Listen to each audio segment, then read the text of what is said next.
SUP अॻवान सैयद ज़ैन शाह मीरपुर माथेर जे शहीद साफ़ी जे तॾे ते पहुतो आहे। ज़ैन शाह पारां शहीद नसरुल्लाह गडानी जे वारसनि सां अफ़सोस जो इज़हार कयो वियो। केस जी जांच हाज़िर सर्विस हाई कोर्ट जे जज खां कराई वञे। ज़ैन शाह जो चवणु हो पुलिस माज़ीअ में अहिड़ा केस लोड़े छॾिया आहिनि। एसयूपी अॻवान जो चवणु हो त सुप्रीम कोर्ट खे मामले जो नोटिस वठण जी अपील करियूं था। हिकु भेरो ॿीहर खे आगाह कयूं पिया। ब्रेकिंग न्यूज़ आहे। एसयूपी अॻवान सैयद ज़ैन शाह मीरपुर माथिलो जे शहीद साफ़ी जे तॾे ते पहुतो आहे। ज़ैन शाह पारां शहीद नसरुल्लाह गडानी जे वारसनि सां अफ़सोस जो इज़हार कयो वियो। केस जी जांच हाज़िर सर्विस हाई कोर्ट जे जज खां कराई वञे। ज़ैन शाह जो चवणु हो त पुलिस माज़ी में अहिड़ा केस लोड़े छॾिया आहिनि। सुप्रीम कोर्ट खे मामले जो नोटिस वठण जी अपील करियूं था।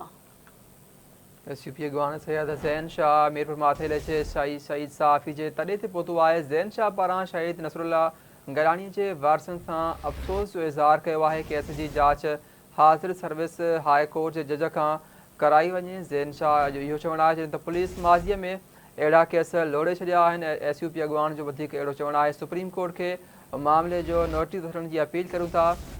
अहम ख़बर आहे। एसयूपी अॻवान सैयद ज़ैन शाह मीरपुर माथिर जे शहीद साफ़ी जे तॾे ते पहुतो आहे।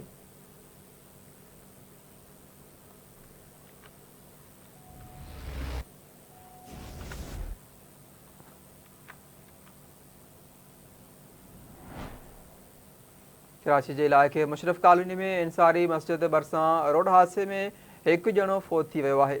फौत थी वियल शख़्स जो लाश सिविल अस्पताल मुंतक़िल कयो वियो आहे। रेस्क्यू ज़रियनि जो चवणु आहे त फौती शख़्स जी सुञाणप अवल समद वलद ख़ान समद 55 वरियनि जी उमिरि अथसि। उन तौर थी आहे।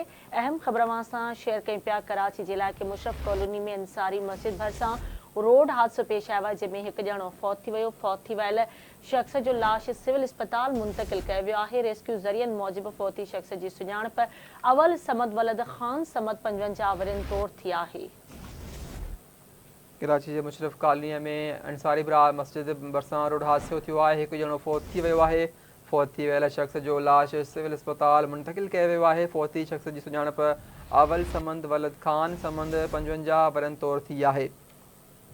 कराची जे इलाइक़े मुशरफ कॉलोनी में इंसारी मस्जिद भरिसां रोड हादसो पेश आयो आहे। हिकु ॼणो फौत थी वियो आहे। फौत थी वियल शख़्स जो लाश सिविल अस्पताल मुंतक़िल कयो वियो आहे।